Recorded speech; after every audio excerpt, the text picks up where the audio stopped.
Hi, I am Aria from HeroBot. In this video, we're going to show you how to create and use saved replies in the Chatbot inbox in HeroBot. In the inbox, find the saved reply and click it. Then, click Add New. Write what you want to write for shortcut and messages.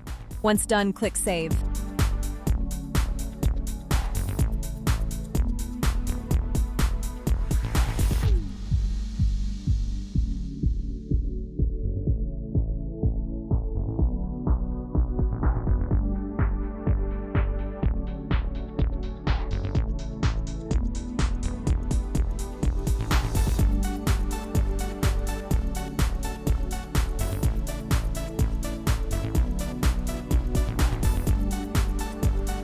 Use / to show your list of saved replies.